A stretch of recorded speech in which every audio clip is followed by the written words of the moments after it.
नमस्कार मंडळी, सुप्रभात. होममेकर विदू व्लॉग या माझ्या चॅनलमध्ये मी विदूला आपले मनपूर्वक स्वागत करत आहे. माझ्याकडे झी5 असून सुद्धा हा चित्रपट मला थिएटरमध्येच जाऊन बघायचा होता आणि या चित्रपटासाठी मी बऱ्याच जणींना विचारलं, पण काही ना काही प्रत्येकीची कामं आणि अडचण होती. मग मी ठरवलं आपल्या घरच्याच घुमाला घेऊन जाऊया की या चित्रपटाला. आणि मुक्ता बर्वेला मी ओळखते ते कबड्डी कबड्डी या नाटकापासून. तर घरातलं सगळा स्वयंपाक पाणी दुपारीच आवरून संध्याकाळी 7च्या शोला निघाले मी नाच गं घुमा चित्रपट पाहायला, आणि तेही माझ्या घुमासोबत. लवकरच जाऊन पोहोचले होते त्यामुळे तिकिटासाठी गर्दी नव्हती.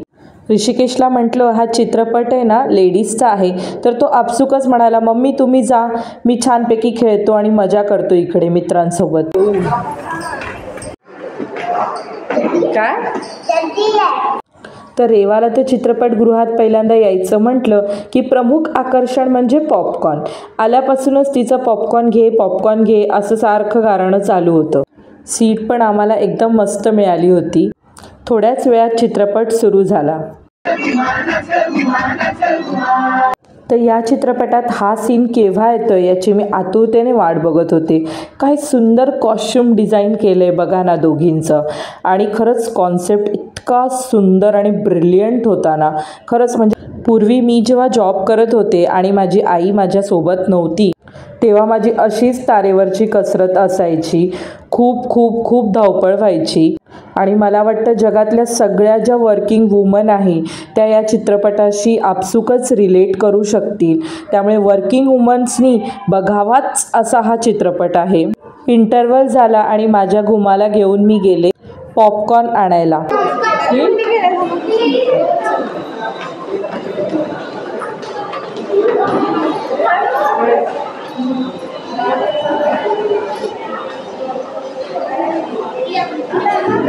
चल फोटो काढूया.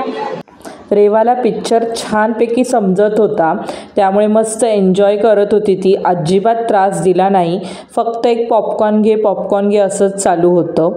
चित्रपटातले सर्वच विनोद अतिशय उत्कृष्ट होते. जाम मजा येत होती आणि सेकंड हाफसुद्धा तितकाच सुंदर रंगणार होता. त्यानंतर नाच गं घुमाचं इथे छोटं पोस्टर मिळतंय का मी बघत होते, पण ते नव्हतं इथे छोटं पोस्टर. तर एकच मोठं पोस्टर होतं आणि बऱ्यापैकी गर्दी होती चित्रपटाला. तर छानपैकी फोटो काढून झाले इथे. इंटरव्हल नंतर ट्विस्ट अँड टर्न खूप झाला चित्रपट आणि इतके धमाल विनोद होते की फुल टू पैसा वसूल असं वाटत होतं.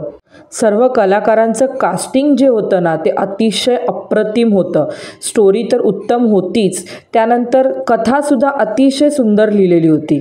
आणि सर्वात आवडलेली गोष्ट म्हणजे या चित्रपटातलं शूटिंग होतं ते माझ्या प्रिय ठाणे शहराचं. जसं पुणे तिथे काय उणे तसंच मला वाटतं ठाणे तिथे काय उणे. खरंच अफलातून लोकेशन होतं. सर्व ठाण्यातल्या आठवणी जाग्या झाल्या आणि आय एम शुअर ठाणेकरांना हा चित्रपट खरंच खूप आवडेल बघायला, कारण सगळ्या ठाण्यातल्याच जागा आहेत. पण हसता हसता एका शेवटच्या क्षणी क्लायमॅक्सच्या सीनला हसता हसता अगदी सहजच डोळ्यातून पाणी आलं. ज्या स्त्रियांना रुटीनचं काम करण्याव्यतिरिक्त काही वेगळ्या इच्छा आकांक्षा आहेत, खरंच त्या स्त्रिया या चित्रपटाशी खरोखरच रिलेट करू शकतील. आपलं पॅशन फॉलो करतो ना आपण जेव्हा आणि त्याच्यामध्ये एक कौतुकाची थाप मिळते ना, खरंच त्या क्षणाची किंमत आहे ना कुठल्याच गोष्टीमध्ये कुठल्याच आनंदात होऊ शकत नाही.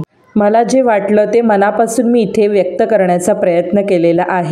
तुम्हाला कसे वाटले हे माझे चित्रपट समीक्षण मला नक्की कमेंट करून सांगा. व्हिडिओ एडिट करायला थोडा उशीर होऊन गेला कारण थोडीशी महत्त्वाची कामं उरलेली होती, ती पूर्ण करायची होती. व्हिडिओला लाईक करा, शेअर करा, माझ्या चॅनलला सबस्क्राईब करायला विसरू नका.